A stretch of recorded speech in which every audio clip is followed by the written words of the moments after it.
পরিমাণ গর্ত করে অর্ধেক পরিমাণ গোবর অর্ধেক পরিমাণ মাটি দিয়ে তারপরে রোপণ করবো, তাহলে চারাটা দ্রুত বড় হবে। আর পলিথিনটা আমরা সরায় লাগাবো এবং লাগানোর পর পরে অল্প পরিমাণে পানি দেবো। সম্ভব হলে চারাটা লাগানো যেখানে লাগাবেন ওই 1 মুষ্টি বা 2 মুষ্টি পরিমাণে সাইডে লাগাবো, তাহলে শিকড় গুলা পচবে না এবং দ্রুত গাছটা বেড়ে যাবে। হচ্ছে চারা দেওয়ার এটা। আর এই যে প্রোগ্রাম করতে আপনাদের সবাইকে একত্রিত করা এবং দায়িত্ব নেওয়াটা একটা বিশাল দায়িত্ব। এটা আমাদের স্বামী খুব সুচারুভাবে পালন করছে এবং স্বামীর সাথে যারা সহযোগিতা করছে তাদেরকে ধন্যবাদ দিয়ে শেষ করা যাবে না। আমরা ভাই সহ যারা যারা ইয়ে করছে সবারই ধন্যবাদ।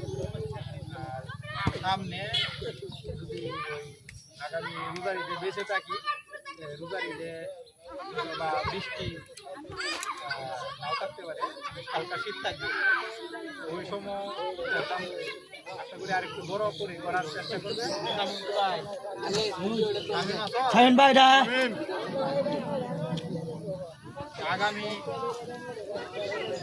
আগামী ঈদে প্রোগ্রামটা আরো বড় করে করার চেষ্টা করবো। আর হলো এইবার আমরা গেঞ্জির যে বিষয়টা হলো চেষ্টা করছিলাম যে আমরা এগিয়ে দিব, কিন্তু এতে সমস্যা হইলো আমাদের আগ্রহ এবং খেলার স্পিড কমে যায়। এই জন্য হচ্ছে আপনাদের সবারই কিছু কিছু এতে কন্ট্রিবিউশন করা উচিত।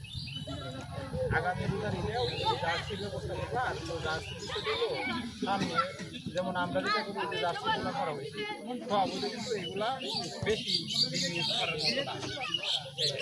এমন জার্সি সিলেক্ট করবা বা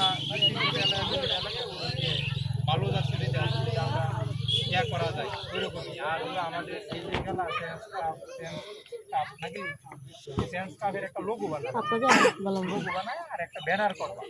এবার যে ছবিটা উড়ায় রাখবা, এই ছবিটা ব্যানার করলে দেখতে কষা লাগে, টাকাটা নেওয়া যায়।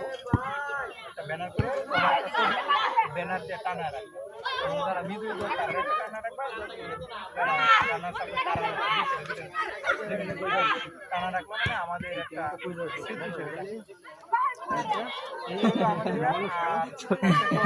আমরা গুরুত্বপূর্ণ পয়েন্ট তাদের কাছে কিছু মূল্যবান কথা শুনবো, শোনার পরে আমরা চলে যেতে। ঠিক আছে, ধন্যবাদ সবাইকে।